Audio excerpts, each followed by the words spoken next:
गृह मंत्री अमित शाह ने संसद में पेश किए गए 130वें संविधान संशोधन विधेयक का बचाव करते हुए इसे जरूरी और समय अनुकूल सुधार करार दिया।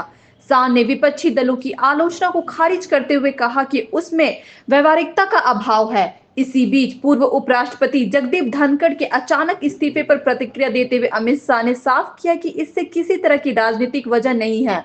उन्होंने कहा, धनखड़ जी ने व्यक्तिगत स्वास्थ्य कारणों से इस्तीफा दिया है और इस मामले को अनावश्यक रूप से बढ़ा चढ़ाकर देखने की जरूरत नहीं है। जो मैनर ऑफ प्रोटेस्ट है उसके बारे में मैं बाद में पूछूंगी, लेकिन ये जो गंभीर आरोपों का जो दायरा है, क्या आप स्पष्ट कर सकते हैं कि गंभीर आरोप क्या है? स्पष्ट कर सकती है क्या?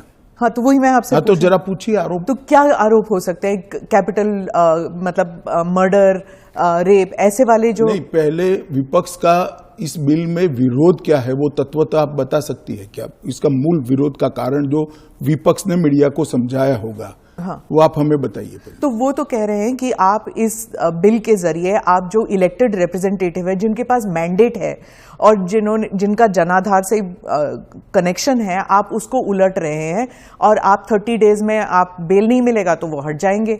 और ये तो it is like political suicide या पॉलिटिकल मर्डर।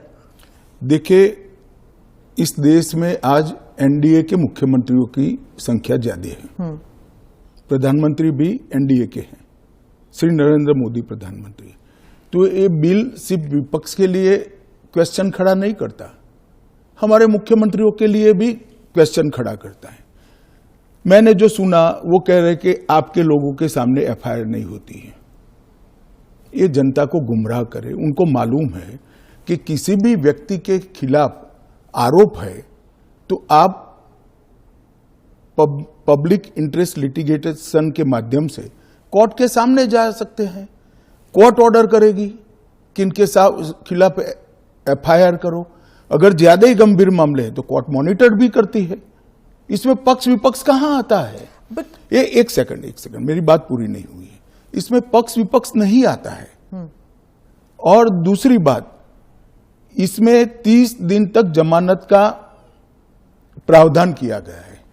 अगर फर्जी टाइप का केस है तो देश की हाई कोर्ट और सुप्रीम कोर्ट आंख मूंद कर नहीं बैठे हैं।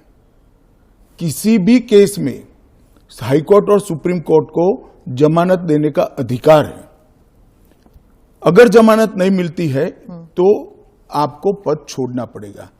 मैं इसकी जनता को और पूरे विपक्ष को भी पूछना चाहता हूं, क्या कोई मुख्यमंत्री, कोई प्रधानमंत्री या कोई मंत्री जेल में रहकर सरकार चला सकता है क्या? इस देश के लोकतंत्र के लिए शोभा रूप है क्या?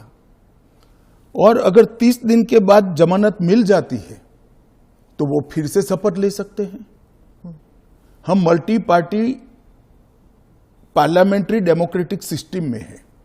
जब आपके पास सदन में बहुमत होता है, एक मुख्यमंत्री को किसी भी कारण से जेल में जाना पड़ा, 30 दिन तक जमानत नहीं हुई, तो अब वो पदमुक्त हो जाएंगे, परंतु उनका बहुमत तो बना रहेगा।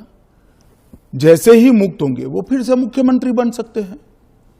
ये जो गंभीर आरोप होते हैं इन लोगों के खिलाफ, वो उनको साबित करने के लिए या उनसे छुटकारा पाने के लिए इतना वक्त लग जाता है।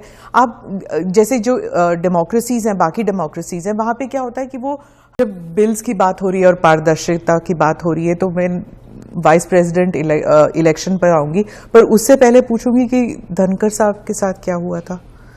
उन्होंने आपने प्रेशर डाला था उन पर रिजिग्नेशन नहीं, मुझे लगता है एएनआई ने रिसर्च विंग बंद कर दिया है। धनखड़ साहब का इस्तीफे का पत्र स्वयं स्पष्ट है। इन्होंने अपने आरोग्य का हवाला देते हुए इस्तीफा दिया है, स्वास्थ्य का हवाला देते हुए, और उन्होंने सरकार के मंत्री, प्रधानमंत्री और सभी सदस्यों का हृदय से उनके अच्छे कार्यकाल के लिए धन्यवाद किया है।